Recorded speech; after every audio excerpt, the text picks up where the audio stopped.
नमस्कार, जोहार। छत्तीसगढ़ न्यूज में आपका बहुत बहुत स्वागत है। इससे पहले आप न्यूज को कहां से देख रहे हैं, कमेंट में जरूर बताएं।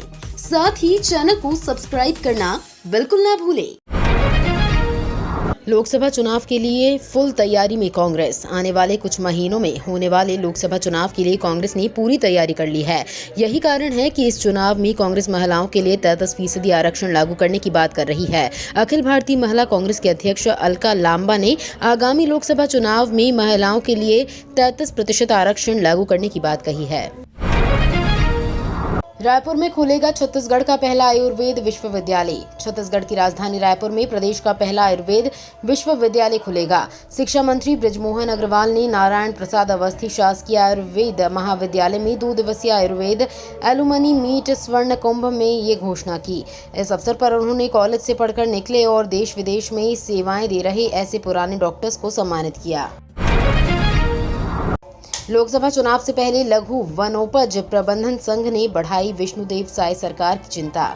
छत्तीसगढ़ लघु वनोपज प्रबंधक संघ ने अपनी एक सूत्रीय मांग को लेकर 6 फरवरी से अनिश्चितकालीन हड़ताल करने का मन बना लिया है। लघु वनोपज प्रबंधन संघ के पदाधिकारियों का कहना है कि प्रदेश के 902 प्रबंधक पिछले 36 सालों में से लंबित नियमितीकरण की मांग और वित्त विभाग से अनुमति मिलने के बाद भी 7, 8, 9 ग्रेड पे नहीं मिलने के चलते काफी नाराज हैं।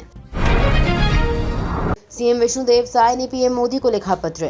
मुख्यमंत्री ने पत्र में लिखा है कि पूरा देश और हम सभी छत्तीसगढ़ वासी अयोध्या धाम में श्री राम जन्मभूमि में श्री राम लला की प्राण प्रतिष्ठा कार्यक्रम के सफलतापूर्वक संपन्न होने पर आह्लादित हैं। भारतीय जनमानस के इस स्वप्न को आकार देने के पीछे करोड़ों राम भक्तों और सैकड़ों बलिदानियों के साथ आपकी संकल्प की महती भूमिका रही है। पत्र में आगे मुख्यमंत्री ने लिखा कि छत्तीसगढ़ भगवान श्री राम का ननिहाल भी है, इसलिए हमारी खुशी का कोई पारावार नहीं है। कांग्रेस ने छत्तीसगढ़ में प्रदेश स्तरीय समितियों का गठन कर चेयरमैन किए नियुक्त। छत्तीसगढ़ में विधानसभा चुनाव में मिली हार के बाद कांग्रेस लोकसभा चुनाव की तैयारियों में जुट गई है। वहीं कांग्रेस के वरिष्ठ नेता राहुल गांधी मणिपुर से मुंबई तक भारत जोड़ो न्याय यात्रा निकाल रहे हैं। भारत जोड़ो न्याय यात्रा के सफल आयोजन एवं संचालन के लिए कांग्रेस ने छत्तीसगढ़ में प्रदेश स्तरीय विभिन्न समितियों का गठन करते हुए समिति में चेयरमैन नियुक्त किए हैं। छत्तीसगढ़ के पूर्व सीएम भूपेश बघेल ने कहा, नीतीश के जाने से इंडिया गठबंधन पर कोई असर नहीं पड़ेगा। भूपेश बघेल ने कहा कि जिस तरह नीतीश कुमार की गतिविधियां थीं, उससे लोगों को शंका थी कि ये बीच में गड़बड़ करेंगे और उन्होंने की। उससे कोई कमजोरी इंडिया गठबंधन में नहीं आएगी, बस उनकी जो थोड़ी बहुत विश्वसनीयता थी वो भी खत्म हो गई। सीएम नीतीश पर भूपेश का ये बयान उस वक्त आया जब नीतीश ने बिहार में आरजेडी सरकार के साथ अपनी गठबंधन की सरकार से इस्तीफा दिया और बीजेपी के समर्थन से बिहार में नई सरकार बनाने का दावा पेश किया। इंडिया अलायंस बनने से बौखलाई बीजेपी।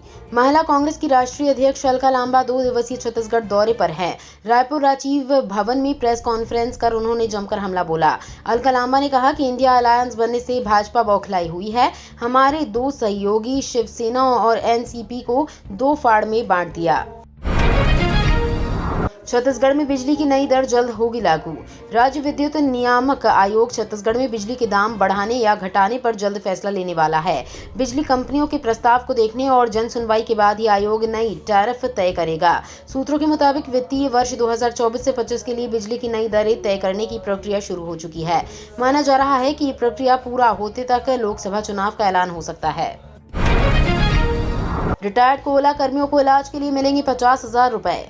कोल इंडिया मुख्यालय ने contributory post retirement medical scheme non executive trustee board की बैठक की। इस बैठक में पेश एक्चुअरी रिपोर्ट में ये बात कहा गया है कि सेवानिवृत्त कोयला कर्मचारियों के इलाज पर आफत है। CPRMSNI के माध्यम से सेवानिवृत्त कोयला कर्मियों को अभी 8 लाख तक आउटडोर इलाज एवं गंभीर रोग में उपचार की पूरी राशि देने की व्यवस्था है। वहीं अब आउटडोर के लिए कोयला कर्मचारियों को प्रतिवर्ष पति पत्नी को 25-25 हजार रुपए मिलेगा। छत्तीसगढ़ में बदलेगा स्कूली शिक्षा का पाठ्यक्रम, स्कूल शिक्षा सचिव ने दिए संकेत। राष्ट्रीय शिक्षा नीति 2020 की अनुशंसा के मुताबिक छत्तीसगढ़ में स्कूली शिक्षा के पाठ्यक्रम में बड़े बदलाव के संकेत हैं। सबसे पहले पाठ्य पुस्तकों की पठन पाठन सामग्री में बदलाव किया जाएगा। स्कूल शिक्षा सचिव सिद्धार्थ कोमल सिंह परदेशी ने स्पष्ट किया कि राष्ट्रीय शिक्षा नीति 2020 में शिक्षकों को नए पाठ्यक्रमों के लिए तैयारी करने और नई शिक्षा नीति के प्राविधानों को लागू करने में SCERT की महत्वपूर्ण भूमिका है। छत्तीसगढ़ में शराब घोटाला, लाइसेंस में नियम बदलकर की 2000 करोड़ की हेराफेरी। पूर्ववर्ती भाजपा सरकार ने नियम बनाया था कि सभी एजेंसियों से शराब की खरीदी शासन द्वारा की जाएगी और इसे ही दुकानों में बेचा जाएगा, लेकिन कांग्रेस सरकार के इशारे पर अफसरों ने इसमें संशोधन करते हुए FL10 लाइसेंस का नियम बनाया और अपनी चहेती 3 फर्मों को इसकी सप्लाई का जिम्मा दे दिया। साथ ही नकली होलोग्राम की भी सप्लाई करवाई गई और इन्हें बाटलों में चिपकाया गया और इसके जरिए बिना स्कैनिंग के बिकने वाली शराब तैयार की गई। अब होगा राम सेतु का सुंदरीकरण। सरकंडा पुल अब राम सेतु बन चुका है। ऐतिहासिक पुराना सरकंडा पुल अब राम सेतु बन चुका है। पुल का नामकरण होने के बाद नगर निगम ने इसके सुंदरीकरण का निर्णय लिया है। इसके तहत निगम आयुक्त ने DPR बनाने के निर्देश दिए हैं। साथ ही अधिकारियों को सेतु के सुंदरीकरण करवाने की जिम्मेदारी सौंपी गई है। आदेश के तहत कार्यपालन अभियंता प्रवीण शुक्ला, सहायक अभियंता सोमशेखर विश्वकर्मा, उप अभियंता रमनदीप सिंह छाबड़ा को नोडल को प्रभार सौंपा गया है। शिक्षित बेरोजगारों के पास नौकरी पाने का सुनहरा मौका। नौकरी की तलाश कर रहे शिक्षित बेरोजगार युवाओं के लिए नौकरी पाने का सुनहरा मौका है। जिला रोजगार एवं स्वरोजगार मार्गदर्शन केंद्र रायपुर छत्तीसगढ़ द्वारा प्लेसमेंट कैंप आयोजन किया जा रहा है, जिसमें प्राइवेट सेक्टर के 700 से अधिक पदों पर भर्ती के लिए आज सोमवार को प्लेसमेंट कैंप का आयोजन किया जाएगा। छत्तीसगढ़ के लोगों को ठंड से मिलेगी राहत, हवा की दिशा बदलने से चढ़ेगा पारा।